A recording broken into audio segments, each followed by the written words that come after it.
périmètre. Oui, Momo, qu'est-ce qu'il y a? T'as une question? Ouais, moi monsieur, moi j'ai un problème dans mon calcul. Ben, tu vois, c'est la saison des picots et je dois aller à la pêche avec Marcel. Mais toi, t'as le matos pour les piquer comme ça, les poissons? Bah, j'ai vu un tuto sur YouTube qui dit que voilà, il y a un fusil là, mais il faut faire, on remplace le seau d'eau pour une chambre à air. Et alors, on rigole, c'est quoi ton problème de calcul? C'est que j'ai besoin de 2 mètres d'élastique. Mais au magasin, il n'y a que 2 chambres à air.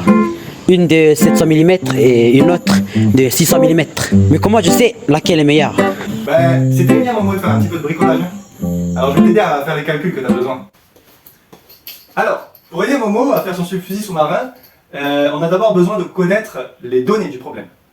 Momo, lui, il a besoin de notre aide pour le sando. C'est l'élastique qui permet de propulser la flèche. Le sando, ça ressemble un petit peu à un cercle. Hein. Et donc, il veut remplacer ce sando par une chambre à air. C'est aussi un peu élastique. Hein. Voilà, une chambre à air, ça ressemble à ça. Ça permet de gonfler les pneus d'un vélo. Peut-être qu'il va la doubler pour en faire un élastique un petit peu plus puissant. Mais en tout cas, lui, il a besoin de 2 mètres d'élastique de chambre à air. Il veut 2 mètres d'élastique. Okay. Sauf qu'il a le choix contre 2 chambres à air et sur la boîte au magasin, il ne comprend pas trop les dimensions de ces chambres à air.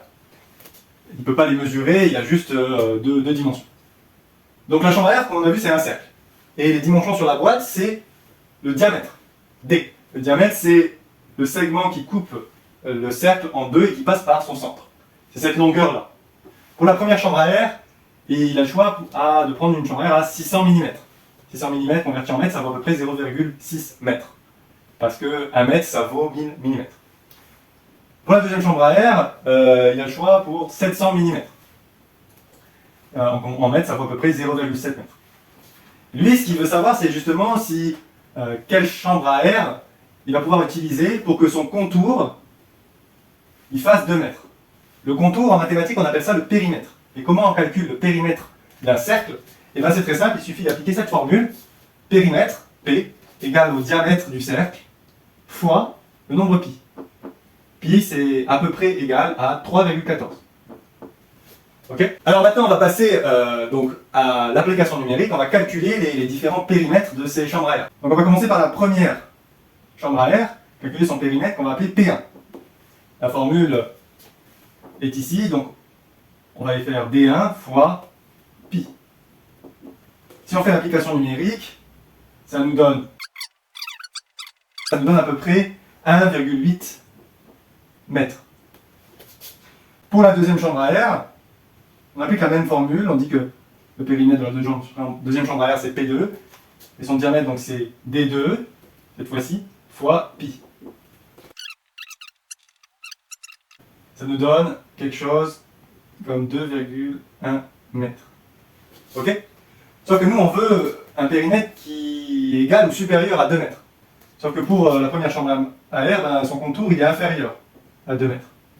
Ok? Et pour la deuxième chambre à air, son contour il est supérieur à 2 mètres, son périmètre. Ok?